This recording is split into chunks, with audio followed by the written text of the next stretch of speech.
भगवानगडाला मानणार ऐका, भगवानगडाला मानणारं कुटुंब आहे. यापूर्वी ते भगवानगडावर येत होते. त्यांचे अनेक वेळाचे फोटो त्यांनी मला दाखवले आणि जे आरोपी आहेत त्यांची पार्श्वभूमी असणारे पुरावे त्यांनी या ठिकाणी दिलेले आहेत. ते अजूनही ते सांगतायत. पण याच्यामध्ये धनंजय यांचं म्हणणं असं आहे की याला जातीवाद न देता जे कोणी आरोपीची बाजू घेणारे ते खरे जातीवादी आहेत. आम्ही अजून काही बोलायचं असेल तर अजून दोन शब्द ते बोलतील. भगवानगड हा कायमस्वरूपी संतोष देशमुखच्या आणि धनंजयच्या पाठीमागा आहेत आणि सदैव राहील. त्यांनी हे सांगितलेलं की आम्ही गडाला मानणारे गडाचे शिष्य आहोत. अनेक वेळा गडावरून येऊन गेलेलो आहोत. फक्त आज आरोपी जे आहेत त्यांची खरी पार्श्वभूमी काय आहेत, त्यांच्यावर किती गुन्हे आहेत हे दाखवण्यासाठी त्यांनी आरोपीचं गुन्हेगाराचं प्रमाण या ठिकाणी आणलेलं आहे.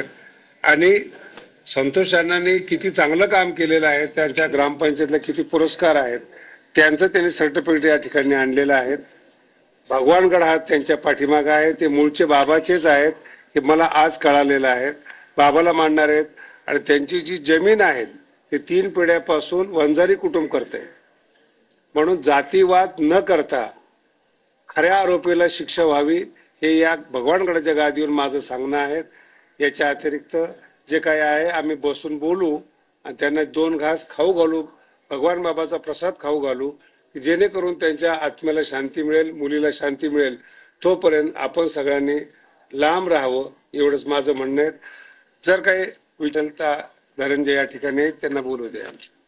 मला महत्वाचं एक करायचं आहे, म्हणजे मला बोलायचं आहे. शांत राहा. आता या आपल्या लढ्यामध्ये म्हणजे हा न्यायाचा लढा आहे. अतिशय क्रूररित्या ही हत्या झालेली आहे. याच्यात बाबा प्रत्येक क्षेत्रातला माणूस आपल्याला, जसं की तुम्ही आता संप्रदायाचं तुम्ही सांगितलं तसंच राजकीय आहेत या न्यायाच्या भूमिकेत, सामाजिक आहेत, संप्रदायातले आहेत. तर ते जर कुठं न्यायाच्या भूमिकेत असले आणि त्यांना जर कुणी जातीवादी म्हणत असेल तर तो एक विषय चांगला गांभीर्याने लक्षात घ्या. पहिल्या दिवसापासून आतापर्यंत विविध लोकप्रतिनिधी आहेत, जिल्ह्यातलेच नव्हे तर जिल्ह्याच्या बाहेरचे, अख्ख्या महाराष्ट्रातले सगळे लोकप्रतिनिधी, तुमची पोलीस यंत्रणा सगळी या न्यायाच्या भूमिकेत आहे आणि न्याय मागत आहे. तर त्याच्यामध्ये त्या लोकप्रतिनिधीला जर जातीवादी म्हणण्यात आलं तर मग न्यायाच्या दिशेने येणारे ते लोक परत येतील का न्यायाच्या भूमिकेत? नाहीत येणार. तर ती सुद्धा गांभीर्यानं दखल घेणं गरजेचं आहे. हे पहिल्या दिवसापासून आज 54 दिवसापर्यंत जे लोकप्रतिनिधी आहेत, जिल्ह्यातले नव्हे तर सगळ्या बाहेरचे, हे देशमुख कुटुंबियाच्या न्यायात आहेत. त्यांना देखील न्याय मागतायत, त्यांना देखील तुम्ही चुकीचं ठरवलं नाही पाहिजे अशी माझी विनंती आहे. 1-2 शब्द वैभवी बोलेन तुम्हाला. जातीवाद न करता सामाजिक सलोखा कायम राहावा यासाठी देशमुख कुटुंब आपल्या गडावर आलेलं आहे.